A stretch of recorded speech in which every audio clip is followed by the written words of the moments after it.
Welcome back to the show, everybody. Check out these headlines this morning. JP Morgan talking about an economic hurricane. Over 1 million failed transactions. We'll tell you where. Bank of America, the new CFTC commissioner versus the SEC. We're going to talk about that. We got a new SEC campaign. You're not going to believe it. Gary Gensler's back in the news for the lack of leadership. You're going to want every bit of it. And we've got an update in the SEC versus Ripple, ladies and gentlemen, on RFAs and the time and phone number for the hearing itself coming up on June 7th. Somebody roll that beautiful intro.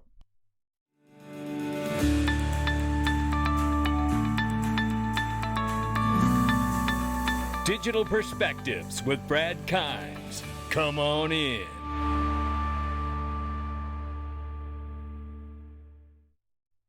Welcome back to the show, everybody. You can follow me on Twitter at Dig Perspectives at the top of the screen and everything that we're talking about here today. And give us a follow on TikTok at Digital Perspectives, no spaces.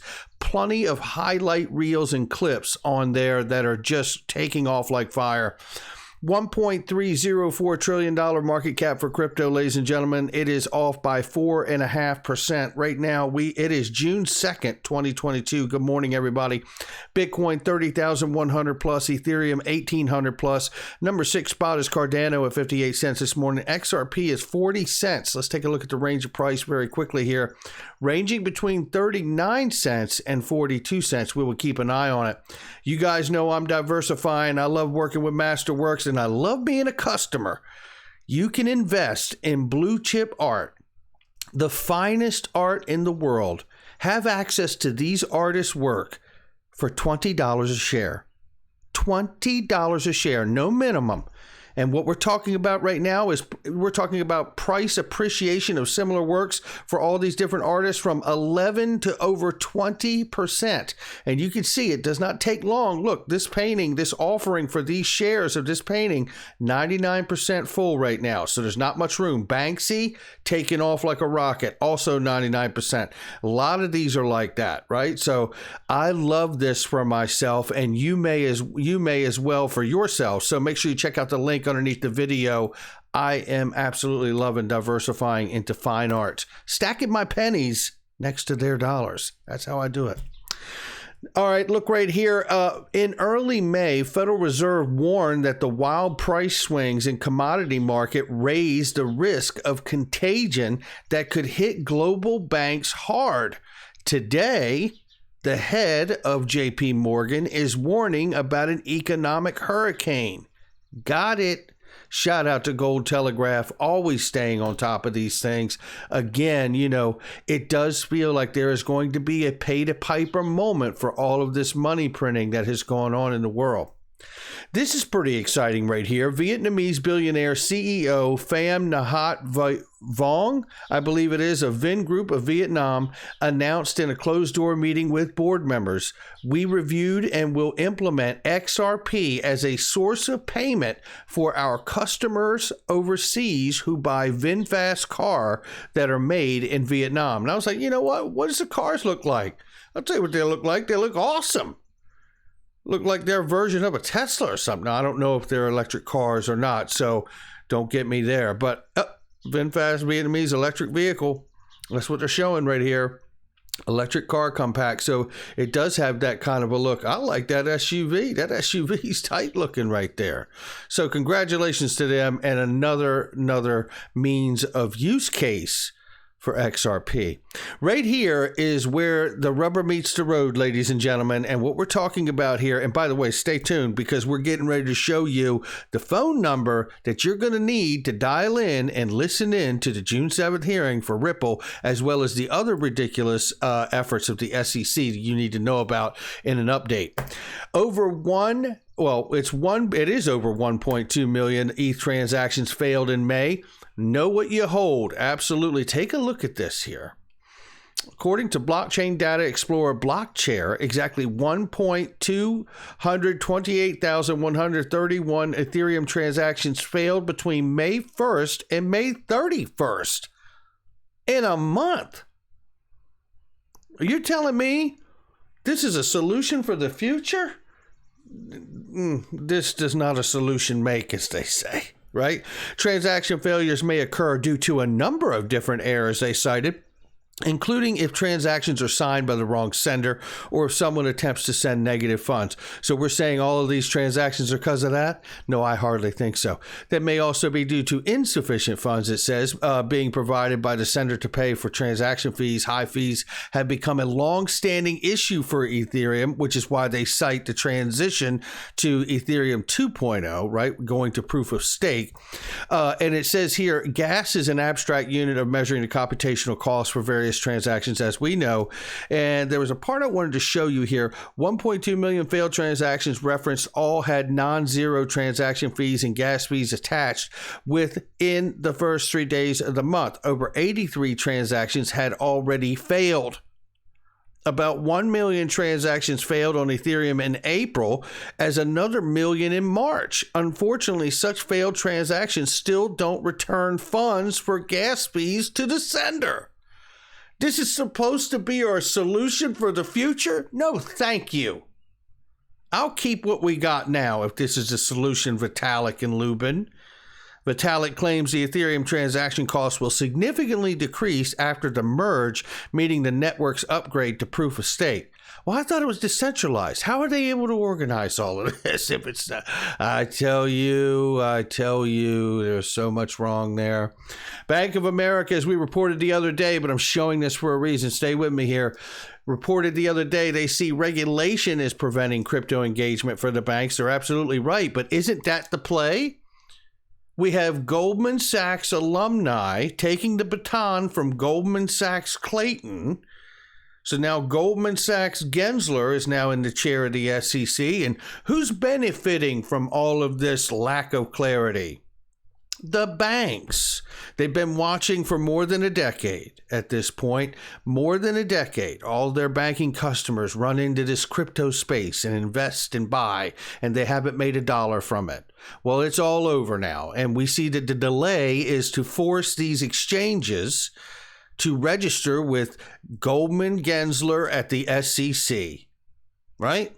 So this is the bottleneck happening through regulatory capture, I believe, that is now allowing the banks to be the high ground that the crypto exchanges will need to merge with. Just like we're seeing here, Goldman Sachs is considering partnership with FTX to offer crypto derivatives. Isn't that interesting? I bet that works out too. Watch, just you watch. And this, maybe, hopefully, could be somebody who ends up being a new emerging hero in crypto, as DAI says. Listen to what Caroline Pham says here as a new commissioner for the SEC. It sounds completely different than the approach of the SEC. Listen.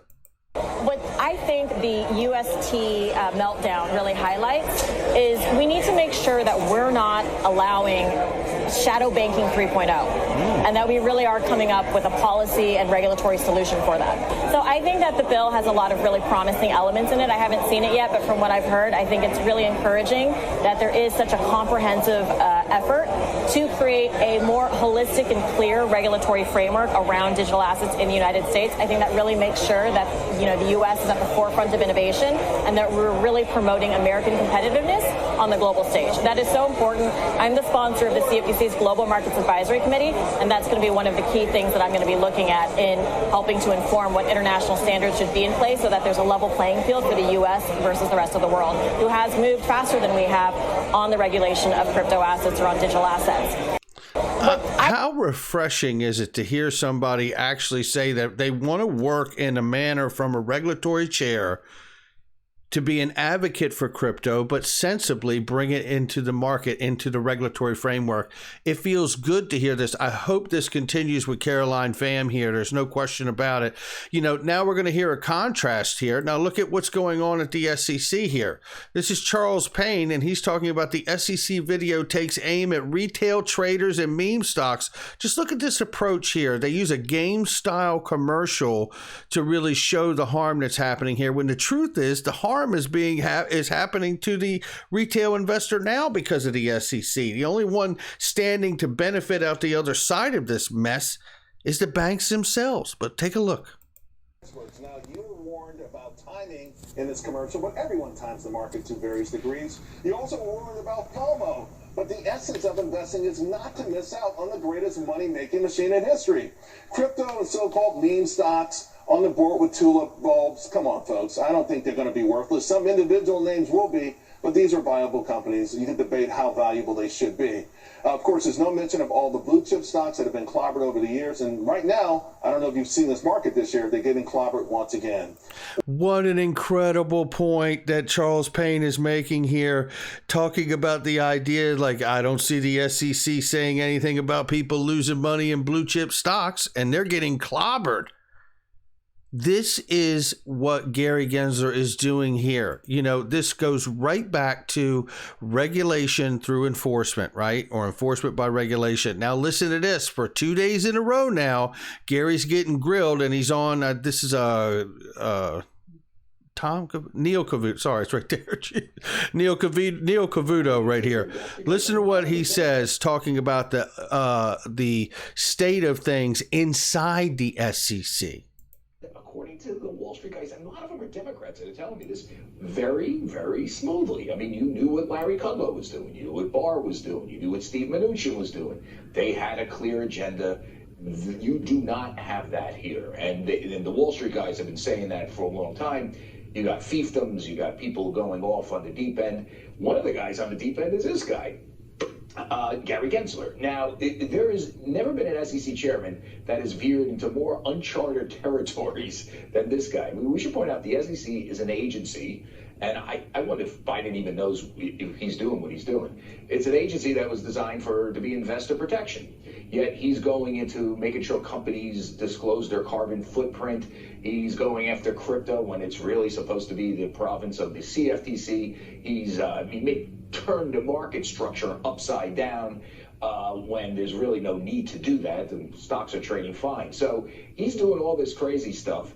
Biden doesn't know it. And on top of all that, there's a a significant mutiny going on inside the SEC. They've lost, from what we understand, more than a dozen people inside the enforcement division. It's been described to me as unprecedented. These are longtime staffers. These are people who probably wanted to stay at the commission, but they're leaving. He's got problems with the SEC union. A lot of people are bristling not just about the workload and going into these weird sort of obtuse areas for the SEC, but they also can't stand working for him. And listen, I've covered the SEC chairman going back to Richard Breeden back in the day under George H.W. Bush. They all could be tough. Arthur Levitt could be tough. Mary Jo White was tough. Bill Donaldson was tough. Jay Clayton was actually a nice guy, but he could be tough. It doesn't matter, Republican or Democrats. I did not get what I'm hearing about Gary Gensler. And it's all, and by the way, you don't get the impression that the White House knows or cares. And in fact, I get the impression that he has the blessing from the White House to do what he's doing. Otherwise, somebody would have came in here and stopped him from doing what he's doing. I also feel like, if you take a look at what Gary Gensler is doing by creating a quagmire here, by bottlenecking the entire crypto space through a political jurisdictional power grab, land grab here, I think it actually sets the stage for the Treasury and FSOC to come in as a prudential regulator which sits above the SEC and the CFTC and make recommendations where they are applicable from their chairs, to be able to right a bit of the ship here, because, you can't really see FSOC and the Treasury intervene unless there is a threat. If you look at the collapse of US Terra, you look at the potential crosshairs that are on the back of USD Tether. Imagine what happens to this market if Tether comes into the crosshairs and collapses like US Terra. There's many ways that could take place. Imagine if that happens. What does this market look like then? Gary Gensler has promised he's going to sue exchanges if they don't come register, and that moment hasn't really arrived yet either, but it's probably very close. What about the lending platforms that are not banks, right? When I think of this, I said this in a thread that was going on Twitter last night, and I'll show it to you probably in the second video. But what I wanted to remark here is that I think we're on the cusp. If you go back in history, Before the Fed was created, there were many different kinds of money throughout the country, certainly the world, but certainly in the country for this example. Then the banknote and the Fed system was introduced to create some uniformity by introducing these banknotes, right, that could be spent everywhere, and they were backed and all of this, right? But my point to that is that we are reaching that moment again. Things are cyclical. We are back at that moment because of the digital world, which means back in the day, all of that money went away because once the Fed banknote came out, that money was no good anymore. Counterfeit even in some cases, right? And just illegitimate, essentially. Well, that's the moment we're moving to now. And I almost bet you that if we move through this moment, there's going to be some kind of regulation or something introduced that if you're not licensed, registered, and held in an FDIC account to the standard and heightened credential of supervision to be compliant, then your private stablecoin, if it's backing a US dollar, is probably going to be considered digital counterfeit money. They're not, that's the reason we're in this spot. They're not going to continue to watch this moment just take off and companies just rise up and collapse and rise up and collapse. This moment is absolutely a threshold, and we are crossing through it. And speaking of crossing through a threshold, it's time that you see what's going on in the latest update here. Thank you to Jim Filan here. The SEC has filed its opposition to the Ripple defendants' motion challenging the SEC's responses to defendants' fourth set of requests for admissions, claiming that it has fairly and substantively responded to the request at issue. However, this is the kind of ridiculousness you need to see that's in the SEC in their response here. They are now claiming that they are not sure. They can't even say that for a request for admission. In other words, things that both sides can agree on so they can simply move forward and not argue these things. The SEC is making an issue out of hyperlinks that are being shared from CNBC and YouTube as an example. I'm just showing you just what's these two examples here, and that the SEC did not create and cannot control the third-party hyperlinks or third-party content. Indeed, both the links and the content and the third parties elect to host it, those links could change after the SEC's review. So they literally are fighting the issue over hyperlinks that are pieces of evidence throughout here, trying to raise issue with such things like this. This is the delay tactics that are going on, because I believe at some point it comes down to this, and hopefully June 7th starts to bring all of this to a head. Shout out to Stephen Hubert here. He says, you just have to imagine it. Is this really the point where we have ended up by now with the SEC? Ripple versus the SEC. The case gets a new twist as the SEC claims Hinman was a client. Is that where we are now? You know, this is the absurdity of what's going on here. I said this before the hearing was actually announced, that this is the moment now where it's not just the SEC. The SEC has been in question from day one. The judges ruling this case are now on trial too, publicly, because it's their integrity now that is in question. How much longer are they going to allow the absurdity of this to go on? Hopefully June 7th is the day that they tell the SEC, no, you're going to pick a path and this is going to be the path. Because the reality is, John Deaton said it really good here. He said, Judge Netburn ruled that it is settled, and Hinman's speech was, in fact, his personal opinion. It doesn't mean that the market didn't consider it as guidance. It's very unlikely a judge uses that terminology and rules otherwise. SEC should be ready for some poignant and tough questions. And you know what? We all get to tune in, too. This is the information you need. Shout out to Jim Filan again here on Tuesday, June 7th at 3 p.m. to discuss internal documents related to Hinman's June 14, 2018 speech that gave Ethereum a free pass. And here is the number for U.S. and international right here, ladies and gentlemen. And you know what? I'm taking a picture of it my damn self right here. And I will be in there listening. And a reminder to everyone, if you're a podcaster, YouTuber, or just someone calling in, do not record it and do not share it. It is against the law. That's going to do it for me. I'll catch all of you on the next one.